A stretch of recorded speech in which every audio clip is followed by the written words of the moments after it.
Selamat beraktivitas dan semoga semuanya dalam keadaan sehat walafiat. Semoga dapat terhibur. Terima kasih. Semua ini terjadi dalam waktu yang sangat singkat. Sebelum bola tanah tempat Wang Lin berada pergi, binatang api mulai menyadari apa yang terjadi. 16 binatang api raksasa mengeluarkan raungan saat mereka merobek terowongan dan mengejar Wang Lin. Di belakangnya, puluhan ribu binatang api mengeluarkan raungan yang marah dan ikut mengejarnya. Tubuh Wang Lin masih terperangkap di dalam bola tanah saat dia bergerak melalui larva. Saat ini Wang Lin bergerak menentang arus, jadi tidak ada cara baginya untuk bergerak cepat. Tetapi binatang api tidak melambat sama sekali karena mereka tumbuh di larva, sehingga bisa dikatakan bahwa mereka adalah roh api. Sehingga semakin panas suhunya, maka semakin cepat mereka bergerak. Meskipun Wang Lin tidak tahu apa bola api ini, namun faktanya itu mampu menyelesaikan elemen api untuk mutiara penentang surga. Situasi ini bisa dianggap sebagai berkah yang cukup besar. Jika dilihat dari rasa hormat binatang api dan betapa marahnya mereka, maka bola api itu pasti sangat penting bagi mereka. Dan ada kemungkinan bahwa bola api itu adalah raja mereka. Dugaan Wang Lin tidak salah, binatang api lahir dari lahar. Itu bisa digambarkan sebagai roh api dan berperingkat cukup tinggi. Menurut serikat kultivasi, mereka secara universal disebut binatang roh api. Dari saat kelahirannya, itu sudah memiliki kecerdasan. Binatang api ini dibudidayakan di larva di bawah Hoven selama bertahun-tahun sehingga kultivasinya menjadi sangat kuat. Binatang roh api telah hidup bertahun-tahun yang tak terhitung jumlahnya dan telah bertransformasi sebanyak 5 kali. Jika itu berubah sampai dengan 9 kali, maka dia bisa berubah dari binatang roh api ke binatang buas api. Tetapi setelah selesai bertransformasi, maka dia akan berada dalam keadaan lemah selama 500 tahun, sehingga tidak dapat menggunakan energi spiritualnya sama sekali. Untuk melindungi dirinya sendiri, setiap kali akan bertransformasi, dia menyebarkan energi spiritualnya untuk mempercepat pertumbuhan generasi berikutnya agar melindungi dirinya sendiri. Pada saat yang sama, karena telah mengalami banyak transformasi, dia akhirnya mempelajari metode mempersingkat waktu pelemahan energi spiritualnya, sehingga dia melahap para kultivator. Untuk mendapatkan beberapa kultivator, dia menginstruksikan keturunannya menangkap para kultivator yang datang ke gunung berapi. Untuk mencegah para kultivator merusak roh api, mereka semua akan dijebak ke dalam bola tanah. Hasilnya, roh api bisa dengan santai menikmati makanannya. Tetapi sekarang, roh api yang lemah itu sendiri telah dimangsa. Dan saat itu menghilang, semua binatang api menjadi sangat marah. Dalam hati mereka, roh api tidak hanya raja mereka, tetapi itu juga seperti ayah mereka. Perlahan-lahan, mereka semakin dekat. Salah satu dari 16 binatang api yang berada paling depan membuka mulutnya dan meludahkan api yang berwarna hampir putih murni. Di dalam larva, nyala api putih itu tampak sangat mencolok. Ketika itu mengenai bola tanah Wang Lin, ukuran bola tanah segera menyusut. Tubuh Wang Lin mengeluarkan darah di mana-mana saat nyala api putih menghantam bola tanahnya. Dia segera mengetupkan giginya dan menggunakan lebih banyak energi spiritual untuk melarikan diri. Binatang api menghancurkan segalanya yang berada di jalur mereka saat menyerang Wang Lin. 8 binatang api lainnya semakin mendekat lalu meludahkan api putih secara bersama-sama. Saat api putih menghantam bola tanah, tubuh Wang Lin bergetar dan dia segera keluar dari dalamnya. Tubuhnya dikelilingi oleh indera ilahi saat dia menahan panas yang tak tertahankan. Setelah dia keluar, dia berhenti sejenak lalu mengeluarkan potongan logam dari tasnya dan terbang ke bawah kakinya. Sepotong logam ini membentuk pelangi dan membawa Wang Lin keluar. Tampak dari luar, ada sosok yang berwarna hitam dengan pakaian yang hampir semuanya terbakar keluar dari mulut gunung berapi. Di belakangnya, ada sekitar 16 binatang api yang mengikutinya. Tetapi mereka hanya mengejarnya sampai ke pintu masuk gunung berapi. Mereka terus meraung dengan frustasi, tetapi anehnya tidak ada yang benar-benar berani keluar dari mulut gunung berapi. Sekarang Wang Lin menghela napas lega. Dia melihat ke bawah dan kulit kepalanya tiba-tiba mati rasa. Dia melihat bahwa 16 binatang api itu membentuk mata segitiga yang tak terhitung jumlahnya. Tatapan mereka hanya terfokus pada satu titik, yaitu dirinya. Salah satu dari binatang api itu bisa memblokir kekuatan jiwa alam jinnya. Ini seharusnya tidak mungkin, tetapi jika ini benar, maka satu-satunya penjelasan adalah bahwa binatang api ini tidak memiliki jiwa. Wajah Wang Lin tampak suram. Dia melihat binatang api yang tak terhitung jumlahnya di bawahnya dan terbang ke kejauhan tanpa sepatah kata pun. Perlahan-lahan, dia menjadi lebih suram karena di sepanjang jalan, setiap kali dia melihat gunung berapi, dia akan melihat binatang api. Semua binatang api ini menunggu di mulut gunung berapi dan menatapnya dengan tatapan dingin. Mereka semua tampaknya sedang menunggu perintah, dan begitu perintah dikeluarkan, mereka semua akan keluar dari gunung berapi. Kulit kepala Wang Lin terasa mati rasa saat dia menggosok pelipisnya. Dia memutuskan bahwa dia akan mendapatkan peta sesegera mungkin sehingga dia bisa meninggalkan negara Houfen dan tidak pernah kembali lagi. Memikirkan hal itu, dia berhenti bergerak dan menyebarkan kekuatan jiwanya. Setelah memeriksa sebentar, dia mengubah arah dan terbang ke utara. Meskipun dia tidak melihat gunung berapi di jalan lagi, dia masih bisa dengan jelas melihat tatapan dingin itu menatapnya. Pada saat ini, semua leluhur Nation Soul keluar dari kultivasi tertutup mereka. Mereka jelas bisa merasakan ada gelombang energi destruktif yang muncul di dalam negara Houfen. Ini telah terjadi berkali-kali sebelumnya, yang berarti bahwa gunung berapi di negara Houfen akan meletus. Setiap kali ini terjadi, mereka akan pergi ke gunung berapi yang menjadi tanggung jawab mereka masing-masing, lalu menyegelnya agar tidak meletus. Karena jika gunung berapi ini meletus, maka itu akan menjadi bencana besar bagi negara Houfen. Manusia panah mungkin bisa melarikan diri ke negara lain tanpa perlawanan. Namun para kultivator tidak akan bisa melakukannya, karena jika sejumlah besar kultivator pergi ke negara lain, maka akan terjadi perang besar. Di dunia kultivasi merupakan hal yang tabu bagi kultivator untuk bermigrasi, karena migrasi sama dengan hilangnya energi spiritual dalam jumlah besar, kekacauan di antara semua sekte, dan perubahan besar dalam kepemilikan batu roh dan juga harta sihir. Di planet Sujaku ada sejumlah negara kultivasi. Jika gunung berapi meletus, maka konsekuensinya adalah sejumlah besar energi spiritual elemen api kekerasan akan melarikan diri. Energi spiritual yang kejam ini tidak mungkin untuk diolah, jadi untuk waktu yang lama, para kultivator tidak akan dapat bertahan hidup di negara Houfen.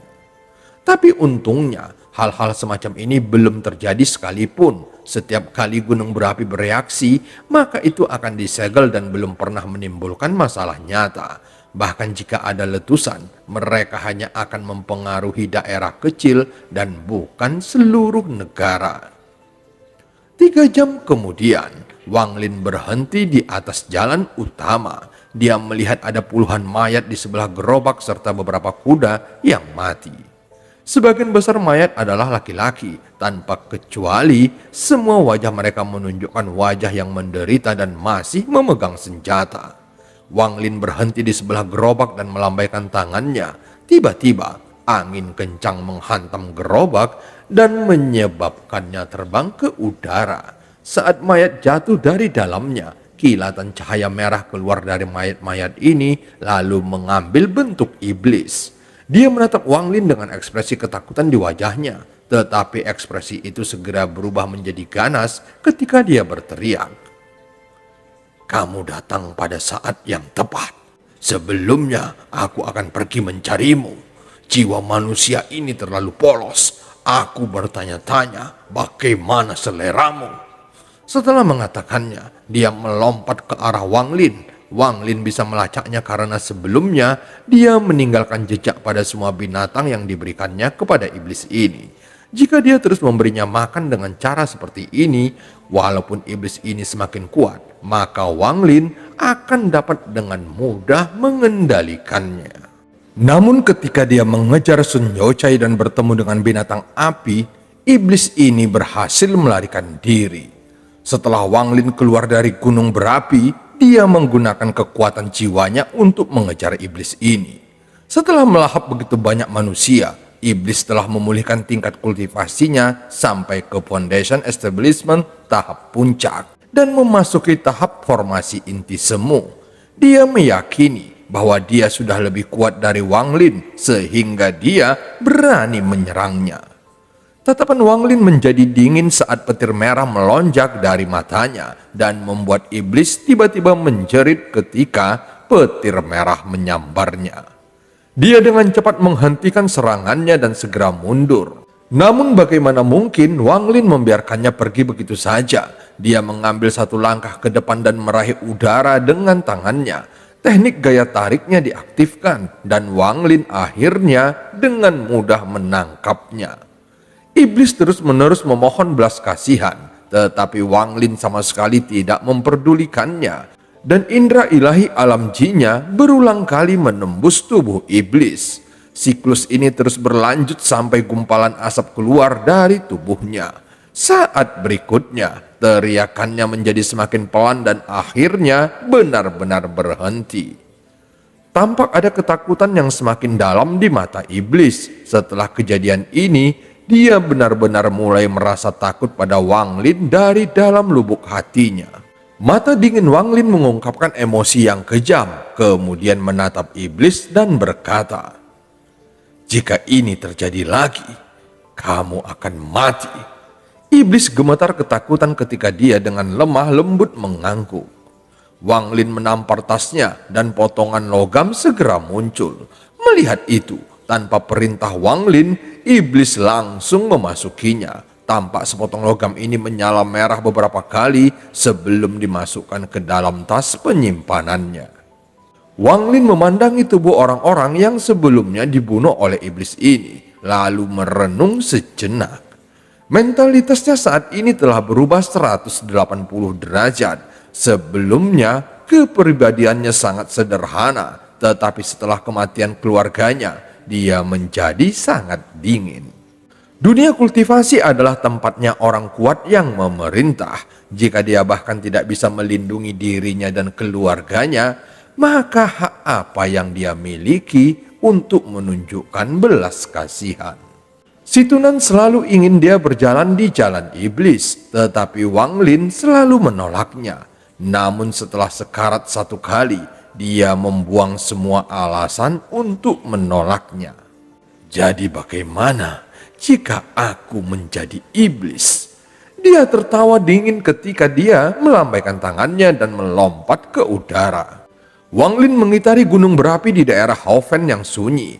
Setelah memilih tempat, dia mendarat dan mengukir gua di gunung dengan potongan logam.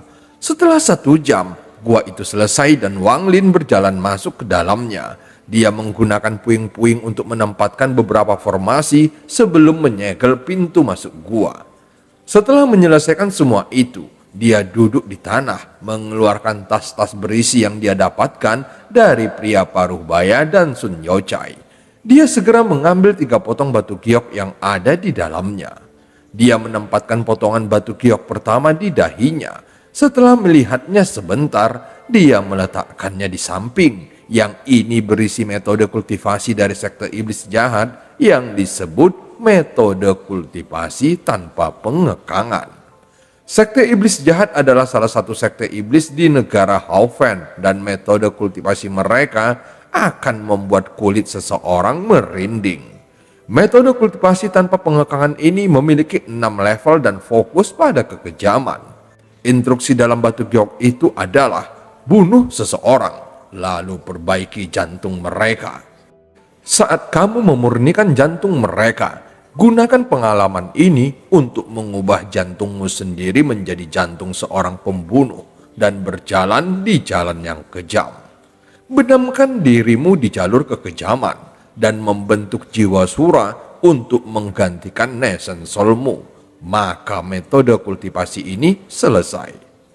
Ada persyaratan ketat untuk mengolah metode ini di awal, dan itu adalah membunuh satu orang setiap harinya. Dia menduga bahwa pria paruh baya itu sedang mengembangkan metode ini dan meyakini batu giok ini berasal dari tasnya. Wang Lin tidak tertarik pada metode kultivasi ini, tetapi tertarik pada beberapa teknik. Meskipun teknik iblis ini kejam, mereka juga sangat praktis. Dia mengambil batu giok kedua, isinya membuatnya tersenyum. Hanya ada satu teknik yang dicatat pada batu giok ini. Itu bernama teknik pelarian dari bumi. Teknik ini adalah salah satu dari teknik melarikan diri 5 elemen. Berbicara tentang teknik ini, mereka adalah teknik yang sangat terkenal, bahkan di dunia kultivasi kuno. Namun setelah serikat kultivasi muncul, teknik ini menjadi sangat langka. Karena teknik melarikan diri 5 elemen sangat terkenal, sehingga banyak cabang yang bermunculan darinya. Sebagian besar cabang ini menggunakan namanya, tetapi mereka benar-benar tidak jauh berbeda dari jenis teknik pelarian lainnya. Giok di tangan Wang Lin juga tidak mengandung teknik melarikan diri 5 elemen. Itu sedikit lebih halus daripada imitasi lainnya. Namun perbaikan kecil akan menciptakan perbedaan. Waktu perlahan berlalu ketika dia membenamkan diri dalam mempelajari teknik pelarian diri bumi. Baru pada pagi hari berikutnya, Wang Lin membuka matanya dan menunjukkan tatapan puas. Segera dia menghantam tanah dengan kedua tangannya. Sosoknya tiba-tiba menghilang dan muncul kembali sekitar 30 kaki jauhnya dari tempatnya sebelumnya. Ekspresi kegembiraan muncul di wajah Wang Lin sehingga tidak bisa menahan dirinya untuk bergumam. Tubuh Mei Liang ini jauh lebih kuat dari tubuhku sebelumnya. Meskipun bukan kelas atas, tetapi ini termasuk dalam kelas menengah, sehingga tidak begitu sulit untuk mempelajari teknik melarikan diri bumi ini. Namun aku masih perlu berlatih untuk waktu yang lama, agar benar-benar bisa menguasainya sepenuhnya. Wang Lin mengeluarkan ember kayu yang telah diisinya dengan air roh. Dia meminum semuanya, lalu mulai berkultivasi. Setengah jam kemudian, semua kelelahan karena berlatih pun menghilang. Wang Lin dengan santai mengambil batu giok ketiga dan melihatnya lagi. Giok ini berisi rekaman kegiatan sehari-hari Sun Yaochai. Tampaknya Sun Yaochai memiliki kebiasaan menyimpan catatan harian. Giok ini kira-kira berisi 30 tahun perjalanannya selama menjadi seorang kultivator. Itu juga berisi informasi tentang hubungannya yang rumit dengan beberapa wanita. Wang Lin melewatkan semua hal ini. Yang menarik baginya adalah ringkasan semua pil yang diambil Sun Yaochai dalam 10 tahun terakhir. Giok itu berisi informasi tentang lebih dari 10 jenis pil, termasuk efeknya pada tubuh, jumlah energi spiritual yang diberikan, dan seberapa cepat mereka akan meningkatkan tingkat kultivasinya. Itu juga berisi informasi tentang 7 atau 8 pil yang benar-benar dia inginkan, tetapi dia tidak bisa mendapatkannya. Setelah itu, dia melihat-lihat tas yang berisi barang-barang lainnya. Selain beberapa botol pil, Sun Yaochai tidak punya harta sihir lainnya. Pria parubaya berpakaian hitam memiliki satu hal yang menarik perhatian Wang Lin. Itu adalah kertas kuning dengan simbol hitam di atasnya. Simbol ini melepaskan gelombang aura yang kuat. Wang Lin mengetahui kertas kuning ini, dan ini seperti yang dia miliki sebelumnya. Itu dibuat oleh seorang kultivator formasi inti dan berisi salah satu serangan terkuatnya. Wang Lin hanya mencibir sambil memegang kertas kuning. Jika pria paruh baya lebih berhati-hati dan mengambil kertas kuning ini, maka dia tidak akan mati. Tetapi jelas bahwa ini adalah kartu as pria paruh baya itu, dan dia tidak akan menggunakannya kecuali benar-benar diperlukan. Sayangnya, dia bertemu dengan alam ji Wang Lin dan juga fakta bahwa dia meremehkan Wang Lin, sehingga dia bahkan tidak punya waktu untuk mengambil harta ini. Dibandingkan dengan jimat ini, tidak ada hal lain dalam tas yang layak disebutkan. Setelah dia selesai mengatur rampasannya, dia menunjuk alisnya dan mutiara penentang surga melayang keluar. Dan cerita pun berakhir. Sampai ketemu di part selanjutnya.